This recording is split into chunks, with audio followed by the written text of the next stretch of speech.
It's supposed to be about winning hearts and minds, right? At least that's what we're told motivates current U.S. strategy in Afghanistan, yet U.S. Special Operations night raids are doing just the opposite, reports Jeremy Scahill in his latest cover story for The Nation, Killing Reconciliation. We'll discuss chances for prosecution and accountability following the Wikileaks release of documents revealing some 15,000 previously undocumented civilian killings in Iraq and allegations of numerous specific abuses. And we'll talk about whether the midterm elections will make any difference for the prospects of justice with Jeremy Scahill in just a moment. First this. 10th year of our longest war. This is the most deadly year in the decade in Afghanistan. And it is astonishing that it hasn't become an issue. We're spending $2 billion. Yeah, but the Republicans do support it, and that could be a big help for the president's policy. No, really. We don't know what a lot of the incoming members feel about it. Well, they have not really. The fact that it has not been an issue means that they have not had to really take a position on it. With all due respect to Afghanistan, I want to get right back to our elections. Well, there it was, the last Sunday of the last week before the elections, these midterm elections. There was a full 1 minute and 10 seconds dedicated on This Week with Christiane Amanpour to the subject of Afghanistan. Why hasn't it been an issue? Jeremy, welcome to the program. Thanks for having me. I didn't know whether to laugh or cry at that moment where Donna Brazile says, well, with all due respect to Afghanistan, back to our elections. Why hasn't this story been an issue? Well, look, I mean, this is an issue that the Democrats, unfortunately, have no credibility on.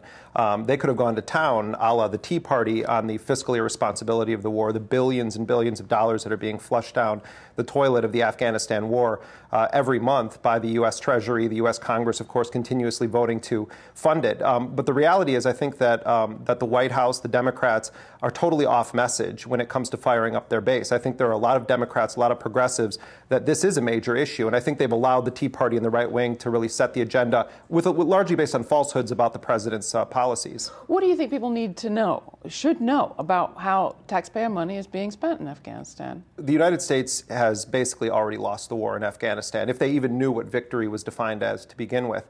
From traveling around unembedded for 2 weeks, it was abundantly clear to me that, first of all, most journalists that work for the high-profile media outlets in the United States don't ever have people traveling unembedded for any length of time. If they spent more than a day outside of Kabul, they would realize that the Taliban, the armed factions of the Taliban, are gaining in influence. They're gaining in membership. The U.S. night raids are increasing. It's offending the cultural norms of Afghanistan to storm into a home, grab women that don't have head cover on, shove them into a room, zip tie the men, hood them, and they're targeting people that oftentimes are being targeted based on false information provided by Afghan informants, or they're playing the numbers game with the Congress, which is, how many people are you killing today? So the reality is that when General Petraeus took power in July, he said that there were somewhere in the ballpark of 900 senior Taliban leaders. If you look at his statistics since then, they claim to have killed 2,000 mid to upper level Taliban. So there's a disconnect from the numbers. The money is being wasted. The rhetoric is false rhetoric coming from the White House and the military chain of command. And the corporate media outlets in the United States that purport to cover this war are covering it up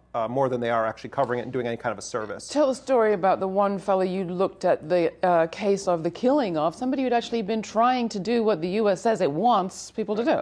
Well, over the past month, there's been a real uptick in rhetoric about how the United States is facilitating discussions between, or negotiations between, senior members of the Taliban and the Karzai government. Rick Rowley and myself, the filmmaker that I went with, talked to former senior members of the Taliban government, Abdul Salam Zaif, who was the Pakistani ambassador for the Taliban on 9/11, and then Mutawakil, their former foreign minister. They have played a role before in the past in terms of facilitating discussions behind the scenes of Taliban with government entities. They said there are no negotiations going on. We talked to current Taliban commanders who said we don't need to negotiate because we're winning. And I have to say that what the Taliban said to us on the ground actually was borne out on the ground in talking to average people. A lot of people, Laura, don't like the Taliban. I mean, in a way, it's probably similar to what we've seen happen with the Tea Party. People are disillusioned with what they perceive to be the utter corruption of the Afghan government, the Karzai government, which is populated by warlords, thugs, war criminals, and drug dealers.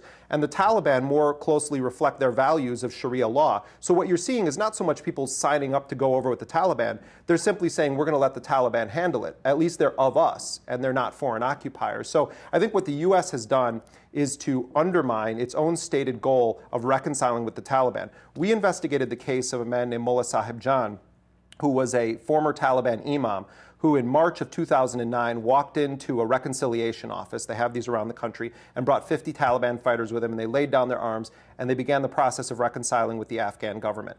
We talked to local government officials in Logar province, where this imam was from, who said that he was going into hardcore Taliban areas and trying to encourage them to jump over to the government side, offering housing, jobs, money supplements for them to be able to support their families. Well, 10 months later, Laura, his body was found riddled with bullets 500 yards from his home, the victim, local people say, of a U.S. Special Forces night raid. When I tried to ask NATO for any kind of detail on this, they said they had no record of that operation taking place. So the investigation is ongoing, but everyone in the area, including eyewitnesses that we interviewed, many of them, said that it was American forces that came in and killed this man. So the question is, why did they kill him? Did they think that he was still Taliban? Was it a case of false information? Or is this just part of the U.S. plan, that they need to kill people that in some way or another they can turn to the U.S. Congress or the White House and say, this guy at some point was affiliated with the Taliban? You're talking about killings and killings of unarmed people. It reminds me of the Wikileaks release of documents that, according to Iraq Body Count, the British-based group, documents some 15,000 civilian killings that we hadn't known about before or that we'd been lied to about before. What's striking about those documents is not just the dismissal, but the dismissal of what lies in them in the ways of grounds for prosecution. How many cases do you think could be brought? I mean, not maybe a number, but couldn't cases be brought on the basis of what was in those documents?